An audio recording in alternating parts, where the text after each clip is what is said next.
Your home and mortgage connection.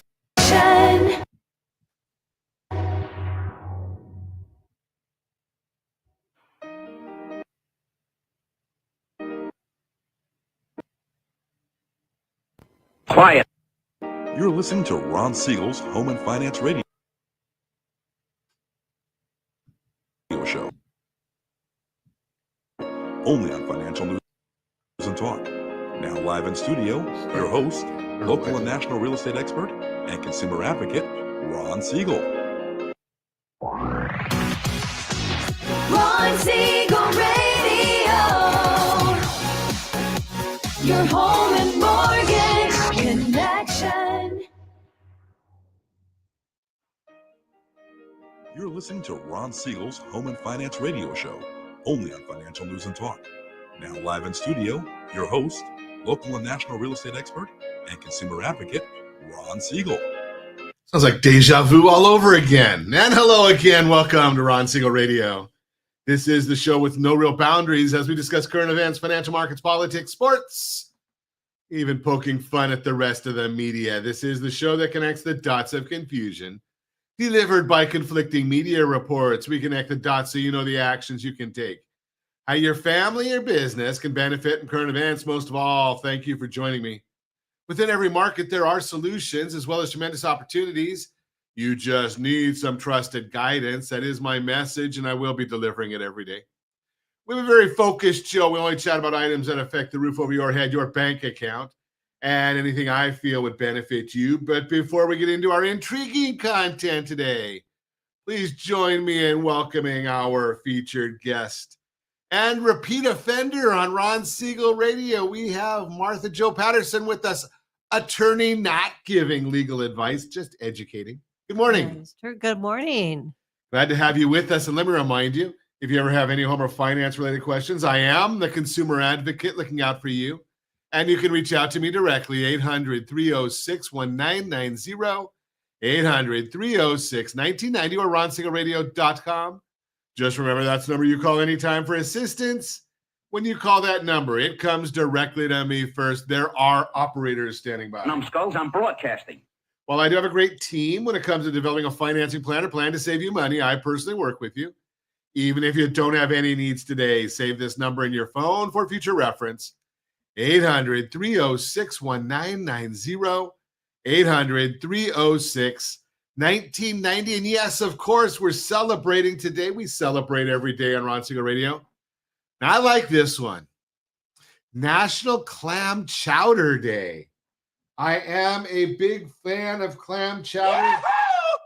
Yahoo! Yahoo! Yeah, the thicker the better. Where's a good place to get clam chowder? Almost any place that makes it.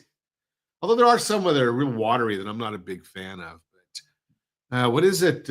Blue Water Grill, I think, down in Newport Beach makes good clam chowder. The winery. I'm drooling over here, but thinking about that, maybe we'll just go straight to dessert. And today's also National Chocolate Covered Nut Day. Now, this is a good one because everything that we're celebrating today has to do with food and food that I like. Of course, there's not a whole lot of foods that I don't like. Chocolate covered nuts. Macadamia nuts would be okay, and I might even go to Hawaii to get some. That's kind of my desire. But, you know, I guess we can't do all of these things. What else? That's the keys to this. That's All Eat Right Day. I got to get that buzzer back on here, Josh. I don't know. That's not Eat Right. I'm looking at the picture, salads and all that kind of stuff. Do I look like a rabbit? I'm working on losing some baggage, though. Okay, we'll keep on working. Let's take a look and see what the markets are doing today. The Dow Jones Industrial Average is down 45. The S&P 500 is down 42. The NASDAQ is down 254 points. And it doesn't look very good, all these things. Oil, though, down $1.81 a barrel. Now, is that going to translate to better gas prices? Well, it'll probably translate to better gas prices, just not here in the formerly golden state. $3.14 a gallon is the national average. $4.83 is the price of a gallon of gasoline here in California. $4.83. As it goes down throughout the country, we like taxes and fees here. I know we like them because that's what we keep voting for. Josh over there is what, at about $3.20 a gallon, $3.30 a gallon? More than that? Okay. Wow, it says the average is $3.86. So we usually take about 50 cents off of that to get in there to the Nevada pricing. $3.50. Okay. Well, still better than us at $4.80.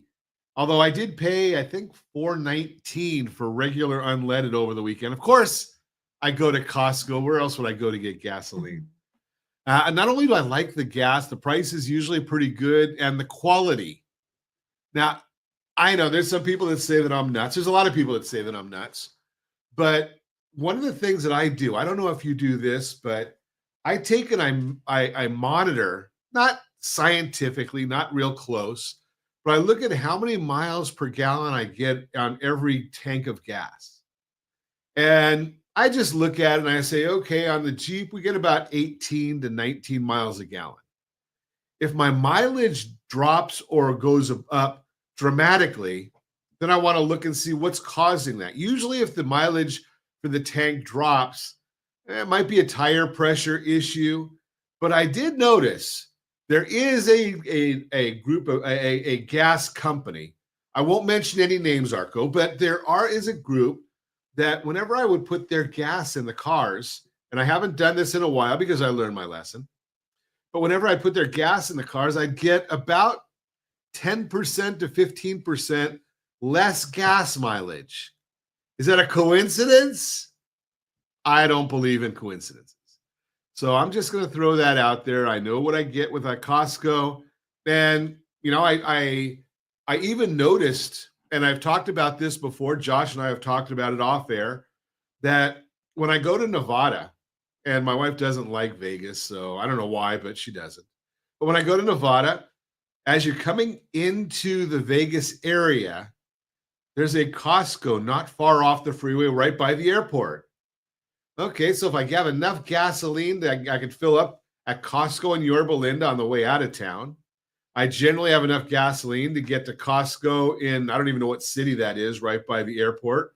When I get into town, so you make it. And now a lot of people think, okay, well, we're out of California, so we don't have to deal with those taxes and fees when I get to state line.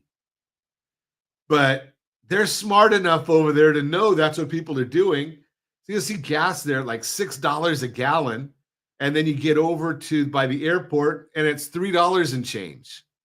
Just a tip for you if you're thinking about going to Vegas and want to save a little money on gasoline. But I digress. Is this a gas talk show?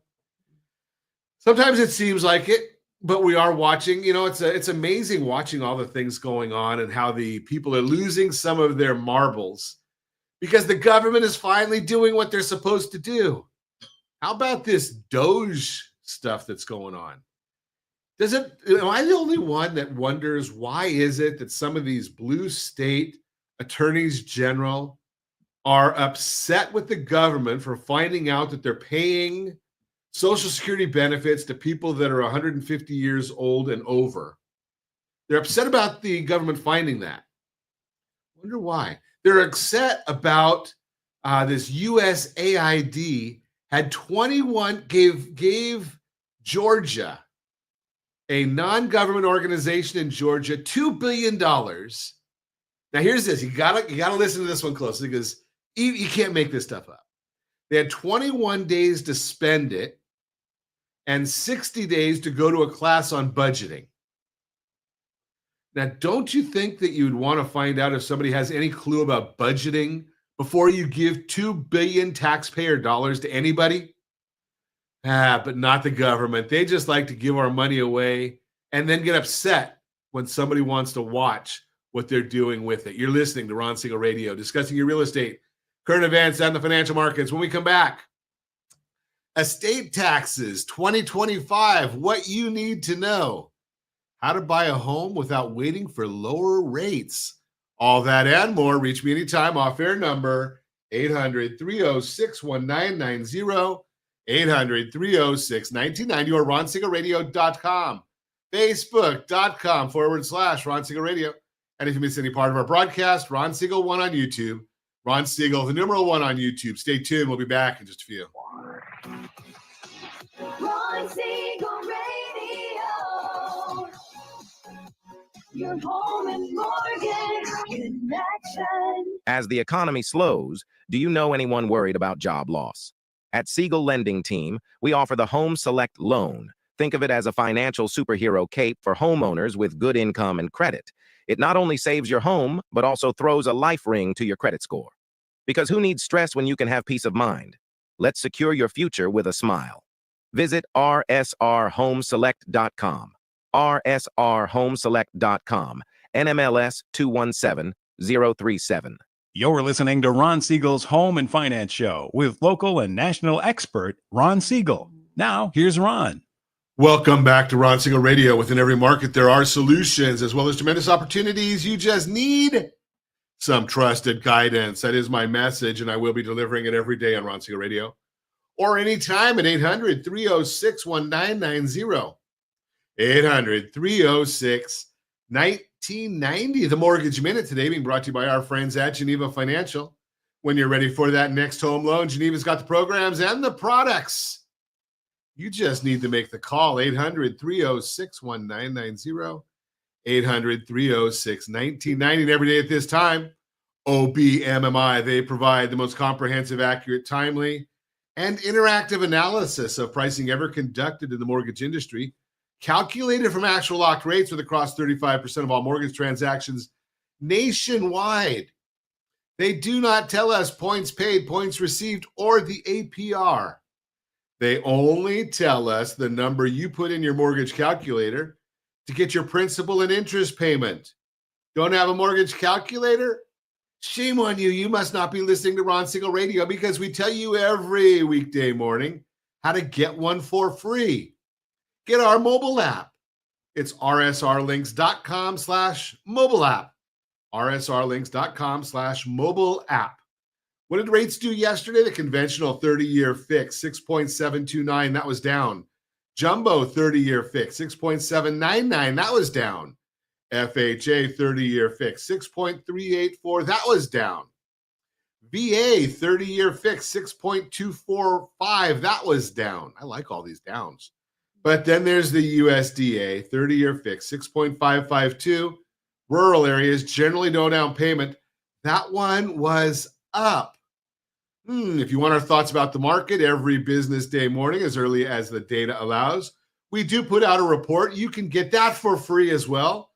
rsrlinks.com/market minute. rsrlinks.com/market minute. Let's see what the markets are doing today. The S&P 500 is now down 42.5 points. 10-year Treasury. Wow, I like this one. This one's down 8 basis points. We like when that goes down. I'm not on Social Security or fixed income yet. I'm still working. Yeah, so we like that going down. The mortgage-backed security, that's up 16 basis points. When that bond goes up, that means interest rates are going down. So let's see what's driving all of this. We like to find out the why, because those numbers are all available on that super secret website, google.com. So we did find out this morning, we've got the Case-Shiller and the FHFA appreciation reports for December. They're not too up to date, because are we already at the end of February and we're getting December's reports? But I digress. Case-Shiller Home Price Index, which is the gold standard for appreciation, showed that home prices rose 0.5% in December. On a seasonally adjusted basis, the raw figure was negative 0.1%. But because this is a weaker time of year for housing, it is always seasonably adjusted higher. This was stronger than market estimates. Year over year, home prices rose 3.9%, which is an increase from 3.7% in November report. Make sure that we're looking at all these financial opportunities in housing. Wow. If we were to see 4% appreciation over the next 12 months and you buy a $600,000 house, $24,000 in appreciation. What if you only put $3,000 down? Math, 600,000 times 3%. Carry the one, subtract. That's about $18,000. And if you put that 18,000 and you got 24,000 in appreciation, where else are you going to put your money and get that kind of a return? Federal Housing Finance Agency, FHFA, released their house price index, measures home price appreciation on single-family homes with conforming loan amounts. Different than Case-Shiller, it does not include cash buyers or jumbo loans.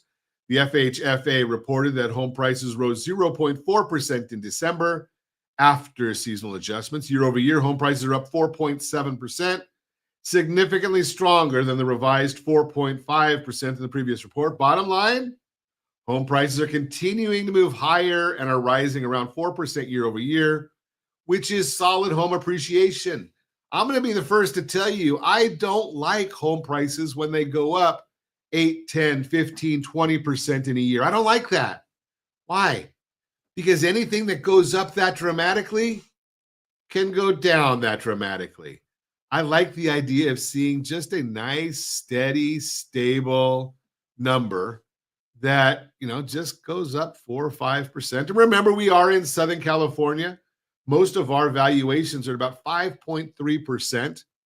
And I use a real short time horizon because I don't want to worry about it. 63 years.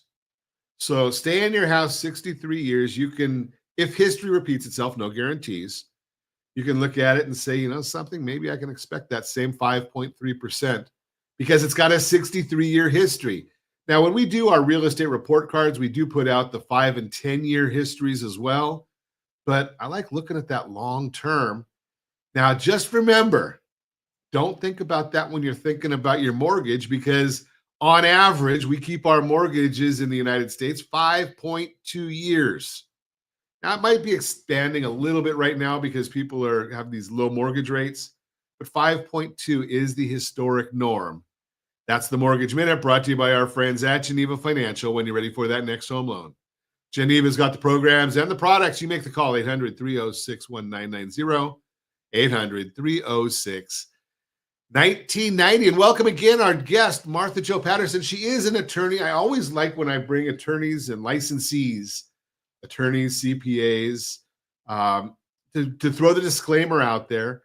We are trying to give you educational information. We're not giving legal advice. I'm not licensed to, and Martha's just helping educate. Like going to ChatGPT, they don't give you legal advice. It says right on the bottom, I am AI and I cannot give legal advice. Consult a professional. Now, Martha is a professional, so if you want more information, you can call her, retain her, and get all the information that's good to get. Good morning. Good morning. Good morning. So let's talk about death. I know. Or maybe you can start off talking about what I think is probably one of the best gifts that anybody can give their heirs, a trust. They can. Well, trusts are like fantastic because they avoid our fun probate court, which I think is fun, but somehow none of my clients really enjoy it a lot. Right now, the average probate, if you don't have a trust and your house is in your name and it's $1 million house, the statutory attorney fees, I did the math, would be $23,000 and your executor could get $23,000. And what does the state get? And then you have court fees of $4,000. Well, the state usually doesn't get anything in terms of probate fees. The court gets filing fees, and they like their filing fees. They like a lot of money. Right now, it's about $500 to file a probate. And then you have to pay the publication, and you have to pay a probate referee. And it doesn't matter that your wonderful appraiser can appraise the house at X thing. We have to use a specific person hired by the state to appraise your house. It doesn't matter how many experts you have. That's the person. They're there, and you have to pay them. It doesn't matter. You just have to pay them in probate. Interesting. So it's called a probate referee to appraise your houses in both conservatorships and in probates. And that's a job. I have no idea how you get these jobs, but you send it to them. Now you can send them nice information from the expert, but you get to pay them. Even if they take that expert, they give that same exact number, you have to pay them. So your cost of a probate, people don't know, can be, I tell people, if on my scenario, it was only $4,000, which it's not going to be, you're at $50,000 if everybody in probate just, on your little $1 million house. And the $1 million house could be, built in 1955 and the old part of Fullerton. I mean, right now, because almost everything is, the median price of a house in Orange County is probably a little bit over $1 million now, but at one point it was $1 million. That's when I did the math. So when you die, you want to avoid probate, and trusts do that, provided a couple things. One, you have Wait, go back 1 second, because there's a number that you missed sharing with me, and I don't know if it matters. So you got that $1 million hypothetical house that you talked about, right. and you gave us roughly $50,000 in probate fees. Right. But what if I owe $975,000 on the house? Does that matter? Nope. Doesn't matter. Does not matter to the court whatsoever. So I can end up being the beneficiary, and I'm $25,000 upside down. You could. Wow. Now, you're going to have a hard time finding anybody to take that probate, because I want to get my fees. And if you're not selling the house and there's no money, then you could have nobody take that probate. And maybe if you don't pay the bill, eventually the bank will take it. But the bank could take a long time, because I have my neighbor, and she's been gone now 3 years, and the bank still hasn't bothered foreclosing on her house. And the ne'er-do-well child still is living there. There's no electric and no power. And I don't think any of us neighbors are real thrilled with, what's living in that house, other than him. We think Wow. that the rats in our neighborhood might be living in the garage and multiplying there. Wow. So, okay. So now what's the alternative? So the alternative is you get your living trust. So you get the living trust, but that's only part of it. So I'm on a crusade to make sure people avoid our probate court. That's not really a probate. So if I keep my house in my name and I die and I have a living trust, and I never put my house in my living trust, it still has to go to probate court, because I have to put it into the trust because it's in my name. So it's supposed to be in my name, Martha Patterson, as trustee of my trust. And then when I die, there could be a successor trustee who takes over, and then it doesn't go to probate. But if I don't put it, I always say trust works like a wagon. If it's empty, if that toy isn't in your wagon and you pull it around, it's not in your wagon. If your house isn't in your trust. So we go to court. Now, there was the case of Mr. Hegstead and then Mr. Uggstead. And under those cases, the court said, yes, we think you meant to put your asset in your trust, we're going to move it in. But guess what? People get trust from the online cheapy people, all sorts of these people, and they get it cheap. They don't put it in the trust. And there's nothing to tell the court that they meant to have their house put in their trust. And under those cases, we have to know that you meant to put your house in the trust. And the court can say no, so you can spend the money for me to do that petition. And then the court says no, and you have to go to probate court. And one of our courts, now we're not in Ventura, but your radio show might go to Ventura. The Ventura court does not like these petitions at all and denies them. LA, much more friendly. Orange County, friendly. San Diego, friendly. Riverside, San Bernardino, a little less friendly, but still we're okay. But that judge has been trying to get all of his friends to stop granting these petitions. He's not succeeding, but I always worry, what if, he gets momentum and he says, oh, you're right, we shouldn't be just granting these petitions so easily. And then everybody's back to the probate expenses. And those petitions, I am now telling people, I'm going to charge you at least what I would have charged you for a trust to do that petition, if not more. And I get them, somebody's closing escrow. And in Orange County, it's about a 4-month wait to get into probate court. In LA, it's about 10 weeks. Wow. When we come back, I want to talk to you about the difference in cost between getting a trust done and probate. And I also want to chat a little bit. Well, we'll continue that conversation when we come back. You're listening to Ron Siegel Radio, discussing your real estate, current events, and the financial markets, how to buy a home without waiting for lower rates, and more with Martha Patterson. You can reach me anytime. Off-air number 800-306-1065. 800-306-1990 or ronsiegelradio.com. Facebook.com/Ron Siegel Radio. And if you miss any part of our broadcast, Ron Siegel 1 on YouTube, Ron Siegel, the numeral 1 on YouTube. Stay tuned. We'll be back in just a few. Ron Siegel Radio. Your home and mortgage connection. Confused about the home buying process? Or curious how much you really know about buying a home? Take the First Home IQ quiz to test your understanding of buying a home. Created by the nonprofit First Home IQ, this 5-minute quiz will give you a score, what you missed, and why. Take the quiz in 5 minutes at rsrlinks.com/FHIQ and find out what you need to know about buying your first home. That's rsrlinks.com/FHIQ. You're listening to Ron Siegel's Home and Finance Show with local and national expert Ron Siegel. Now, here's Ron. Welcome back to Ron Siegel Radio. Within every market, there are solutions as well as tremendous opportunities.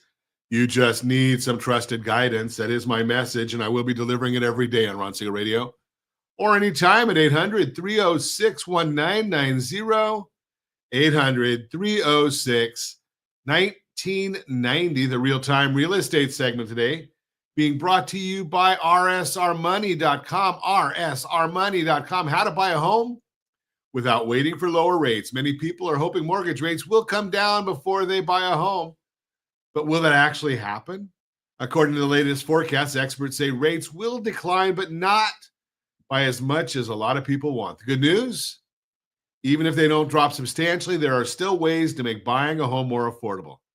So how much will rates drop? A few months ago, experts were forecasting mortgage rates could dip below 6% by the end of the year, but recent projections suggest that may not happen after all. While mortgage rates are still expected to decline some later this year, projections from Fannie Mae and the Mortgage Bankers Association, MBA, and Wells Fargo now show them stabilizing closer to the 6.5% to 7% range. If you're watching us on RonSiegelRadio.tv, any of our socials, or the ABC News and Talk, AM 1490, FM 98.1 video feed, you are seeing a chart of mortgage rate projections from the aforementioned institutions. That means if you're holding off on buying a home in hopes of much lower mortgage rates, you may be waiting a while. And if you need to move because something in your life has changed, like a new job, a new baby, or a marriage, waiting that long may not be an option.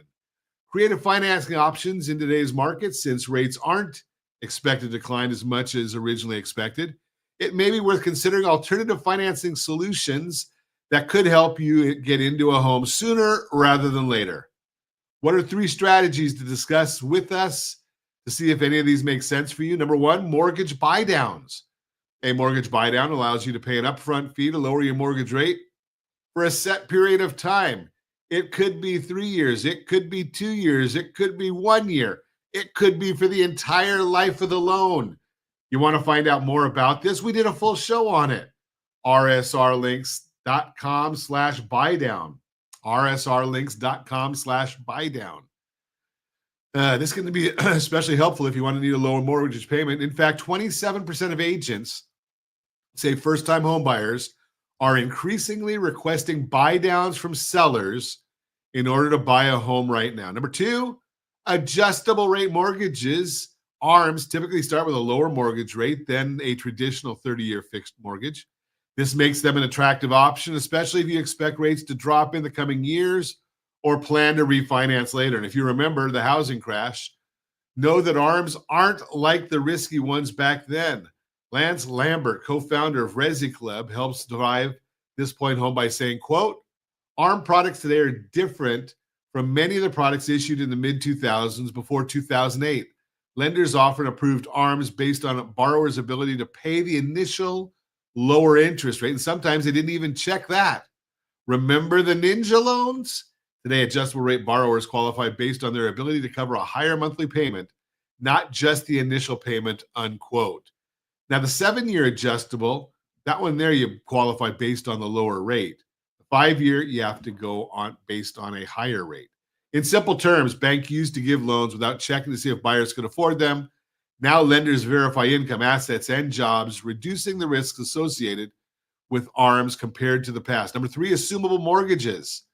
An assumable mortgage allows you to take over the seller's existing loan, including its lower mortgage rate, with more than 11 million homes qualifying for this option, according to U.S. News. It's worth exploring if you want or need a better rate. Bottom line, waiting for a big decline in mortgage rates may not be the best strategy. Instead, options like buy downs, ARMs, or assumable mortgages could make homeownership more affordable right now. Give me a call at 800-306-1990. As a certified liability advisor, I help families build wealth through strategic debt management. Again, give me a call, 800-306-1990. That is the Real-Time Real Estate segment, brought to you by rsrmoney.com, rsrmoney.com. Continuing our conversation this morning, we are talking with Martha Jo Patterson. We're talking about estate planning. So before the break, Martha, we were talking about the concept of the trust and the probate. Right. What's the difference in cost, just in a real basic? I mean, I know not exact, but if we're looking at a basic, single residence, not a lot of investments, for a trust versus a probate on that same $1 million house you were talking about. Well, so on that $1 million house, your probate is going to be $50,000. Right. Okay, that's if you go to probate court when you're dead. If you're alive and you can no longer write checks and say you have $1 million house and $100,000 in your savings account and a checking account, but you end up with a massive stroke and you cannot sign your name, and you end up in our lovely conservatorship court over in that probate, there is no level of limit of what lawyers can charge and fight over, and you could be paying 40, 50, 60, 100, 250. I have a client right now. Dad had a house and a rental property for his daughter. They rented to his daughter, and the family got in a fight, and they ended up in probate court. All the attorneys foisted upon them their combined legal fees in our Orange County Superior Court are over $250,000. $250,000. Living probate. Wow. And he didn't have a complicated estate, but he had a family that fought, and he had dementia and Parkinson's, and they didn't agree on what to do with that. Ugh. And they ended up fighting in court. And in our conservatorship court, I tell people it's like a divorce on steroids, because all the kids are fighting over really what happened, the estate when dad dies, but he's alive. And so all of his money goes to pay all the lawyers. And when he dies, now they all get less money. And there's no limit on how much all the lawyers get paid, and they get paid first, because we put that in place for ourselves. We always get paid first. In a probate, the lawyer gets paid first. The mortgage gets paid, then the lawyer. So then, and then everybody. The lawyer's else. actually, I guess, third. Well, yeah. My bet is the lawyers. government gets theirs first. Yes, that's true. Then we get yes. the mortgage, and then the lawyers, from what you're saying? Yeah, that's what I'm saying. Yep. And what's the cost of a trust then in that case? If the trust was done, if proper estate planning had been done, what would that trust cost? Like I'm one of 10 attorneys who have dual certifications, and I try and keep my fees right below $5,000. But I am hearing from my friends that there are people less experienced than me. They're charging $6,500 for trust, which is fine. Now you have to go back. You have to go back because I'm a simple guy. You said dual certification. What does that mean? So I am California State Bar certified as a specialist in trust, probate, and estate planning. There's a specialist exam. You have to take a test. Okay. And then you have to get 10 people, including clients, to actually tell the state bar. They actually check your references. They have to give you references. Then you have to certify to them that you have done tax planning on about 40 matters, and you have to name the matters for them to give you the certification. So not a lot of people. There are about 1,500 people in the state of California who have That's a small set. That's a small set. And then I'm also nationally certified as an elder law attorney. And the difference between estate planning and elder law. So estate planning focuses on avoiding death, avoiding taxes at death, planning for what happens when you die, all that tax planning, and a little bit when you live your powers of attorney.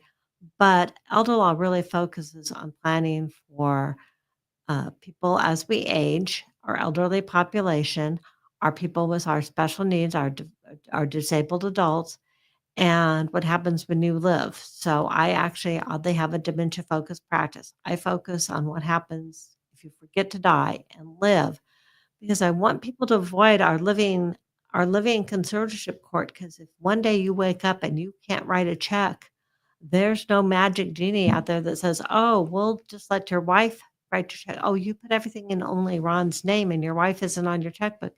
The law doesn't let her just sign your name. Same for your children. Just because they're children, they can't magically sign your name, so we have to go to court. Wow. I mean, Okay, people don't know so about that court. I mean, everybody's heard about death court. They don't realize, they might have heard a little bit about conservatorship court with Britney Spears, but the reality is until you're sitting because your loved one had that stroke or your loved one has dementia and they've been denying it for so long, by the time you try and help them, they won't accept your help. now you had made a comment earlier, and I want to get back to that one as well, because I had heard, and I'm not in the specialty. I'm just a radio guy that does a little lending planning or liability planning, Right. that the vast majority of the people who get a trust or have a trust have never funded them. Yes, well, like I said, we were talking about those deeds. People get trusts all the time. And they come to me, mom and dad are now both passed away. They come to me and they have a trust. And they said, "We've got a trust." And I call and have their deed pulled, and it's in mom and dad in joint tenancy. Well, they're both dead. Now we end up in probate court. Either I look at their trust. If I look at the trust and it was done by somebody who isn't an attorney who makes sure everything gets in the trust, like I do with all my clients, I go and, well, there's nothing in it. And there's no evidence. If you were a judge and I did a trust and I never even bothered to mention my house and that I wanted in my trust, would you think I wanted to put my house in the trust? You might not. So we may end up with a probate with that trust. Now, the other area that I hear a lot about is people that take the house out of the trust to do a refinance And it doesn't get put and back don't in. put it back in. Because I know it's counterintuitive because you do mortgages. Technically in California, it's not a technical mortgage. It is a deed secured by a note. Notes can only be signed by an individual in their individual capacity. That's why you have to have the credit for it. Trusts don't have any credit. I could be managing your trust as the trustee, so you wouldn't look at my credit. You have to look at the person who actually owns the property. A trustee is not the owner, they're the manager of the property. So that way you have to take the property out, put it in the person who actually owns the property's name to finance it. Then the law allows us to put it back in, and that's fine. But a lot of mortgage brokers don't do that. People don't do it. It gets lost in all the hassle, and And that then can be done in like seconds, right? I mean, as far as when you do the refinancing, the escrow company can take it out of trust, do the loan, and put it right back into trust, all within that same transaction. Yeah, it could be done, and a lot of my better mortgage brokers do that, but it is really common that somebody has refinanced, they don't do that. And on that refinancing, my little bug, because now with Prop 19, I'm having people wanting to undo adding somebody on title to get credit, and now they're kinda stuck with a title issue when people die that doesn't always go like they want it to. When we come back, I want to chat with you a little bit about Prop 19, because I don't know how it affects these things. And maybe even maybe we'll have time to talk about reducing income taxes Yeah. as a senior. All that and more. Reach me anytime. Off air number 800-306-1990, 800-306-1990, or RonSiegelRadio.com, Facebook.com/Ron Siegel Radio. And if you miss any part of our broadcast, Ron Siegel 1 on YouTube, Ron Siegel, the numeral 1 on YouTube. Stay tuned. We'll be back in just a few. Ron Siegel Radio. Your home and mortgage connection. Do you know a homeowner experiencing divorce? Do you know a real estate reference and the divorce decree could cost tens of thousands of dollars? A certified divorce mortgage planning and real estate report could save you thousands of dollars, and it's free from your local certified divorce lending professional. Reach out to Ron today. RonIsMyLender.com. Again, RonIsMyLender.com. Licensed under NMLS 217037, Equal Housing Lender. You're listening to Ron Siegel's Home and Finance Show with local and national expert Ron Siegel. Now, here's Ron. Welcome back to Ron Siegel Radio. Within every market, there are solutions as well as tremendous opportunities. You just need some trusted guidance. That is my message, and I will be delivering it every day on Ron Siegel Radio or anytime at 800-306-1990, 800-306-1990. Borrow Smart segment today. I'm not going to give you the whole story that we had prepared for you because I want more time with Martha. They got a lot of great information still to go over, but I will tell you, Borrow Smart brought to you by rsrhomeselect.com, rsrhomeselect.com. Quite simply, if you qualify and if you're savvy, it is the best loan on the market. It gives you the most safety, the most liquidity, and the most flexibility of any loan out there. And oh, by the way, your loan gets paid off in about 1/3 the time of a traditional loan. And yes, it is a 30-year loan. rsrhomeselect.com. That's the Borrow Smart segment. Continue our conversation.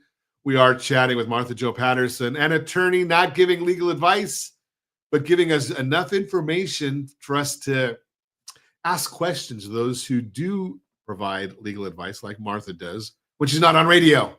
No, I give information on the radio. I give information at my events. So tell me about Prop 19. What is Prop 19? How does it pertain to our subject today? Okay, it pertains to everybody.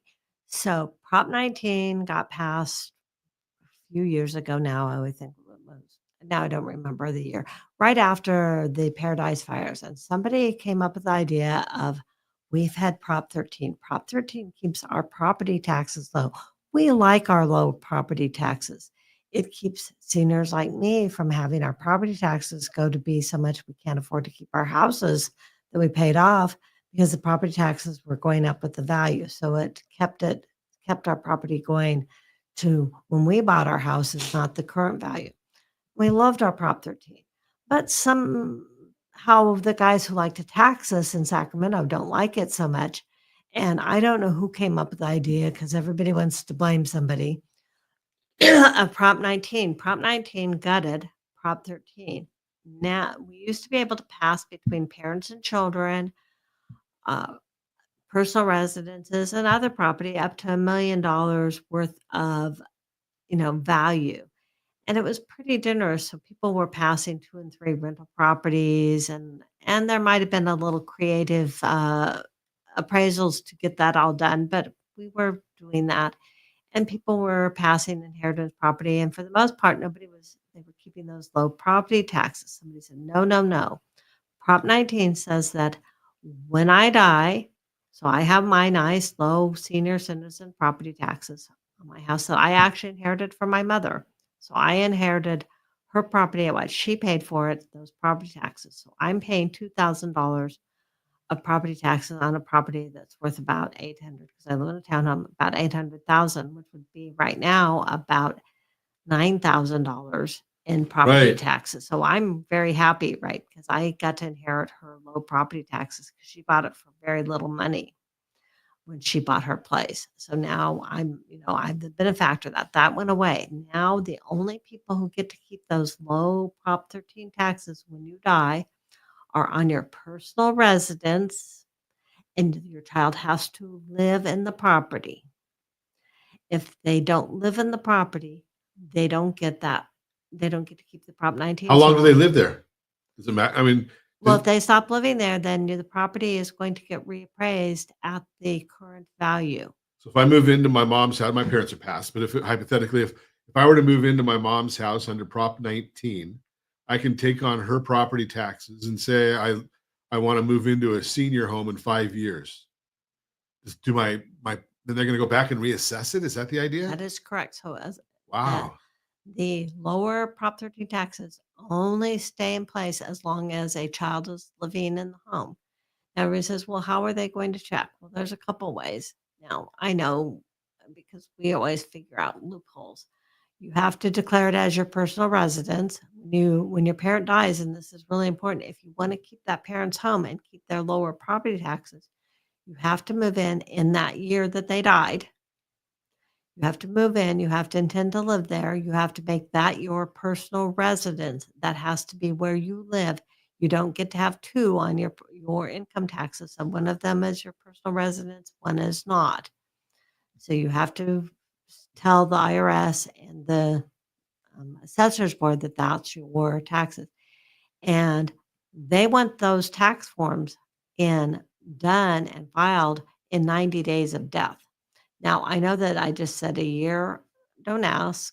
The property assessors didn't listen to that. They want all those forms filed almost immediately after your parents die. So now when somebody passes away, I'm warning people, and you want to keep mom and dad's home, you need to decide if you're going to have a child live in the home. Now we have that to keep those Prop 13 taxes.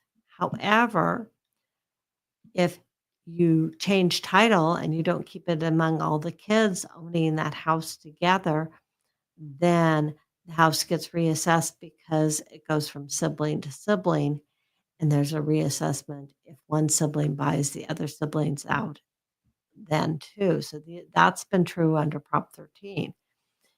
So we have to make sure in our trust, and I know everybody goes, oh, it's just so simple. It's just fill in the blank. But I need to make sure if we're going to have a home go to one child in the family, that we write the trust to authorize the trustee to reallocate assets among the heirs so one heir can buy out the others. Because if I don't write it in the trust, the wonderful property assessors will say, okay, you inherited the property when your parents die. It now belongs to all the siblings. One of you buys the others out. You're not buying it from mom and dad when they estate, you're buying it from each other. So you have to do it through an equalization throughout the estate written in there. And it's or through some fancy complicated mortgage stuff. But these are things people need to know, because when their parents die and they leave a home, we don't have a lot of time to decide, because those property tax assessors, they want that form in. We have that year. If we don't do it within the time frame, we lose that Prop 13 taxes. A lot of things to wonder. Now, we don't have a lot of time left. Give me a couple items that where we can reduce income taxes as a senior. Okay, so you told me earlier that your wife had inherited her parents' IRAs. And now under the Secure Act, for like 90% of people, that when they inherit an IRA, they have to use up that money in 10 years, and they get taxed because we've deferred the taxes. So as they take the money out, they have a tax. So one way we can reduce income tax when you need care, there's an income tax deduction that hits at 7% of your income that you can deduct your medical expenses. You can deduct the Sunrise Assisted Living from your income taxes and from that withdrawal from those IRAs. So we can use that first and save a lot of taxes on the parents. People don't think of using their IRA to pay for care. They want to hold on to it. They're holding on to it. And we can save taxes. And there's a couple other strategies. And using that medical deduction, we can do that. We need to make sure if we sell a real property, that we consider that, because that capital gains tax will come in as income and make your Medicare and everything more expensive. So if somebody has to sell their house for paying for care, as we need to always think, well, what are we going to do? We can't fix the capital gains tax, but can we do something to reduce the income tax? It's amazing. There's so many different loopholes or strategies, I should say, that are built into the tax code. And you've got to have somebody that's willing that understands these things and knows how to help you. If you want some information on this, give me a call at 800-306-1990. I'll put you in touch with Martha so she can strategize with you. And you know something? I'm a big believer that good advice doesn't cost you anything. You're going to get a return on that investment. And, you know, if you don't do it, you might just write the tax check and say, oh man, my taxes were so much. Or you can go and hire somebody professionally who understands these things. And I'd rather give the money to Martha than give it to Uncle Sam. Just throwing that out there. And as always, I ask, set that first radio preset button to come back here and join Ron Siegel Radio, where we only speak about items affecting your house and your bank account.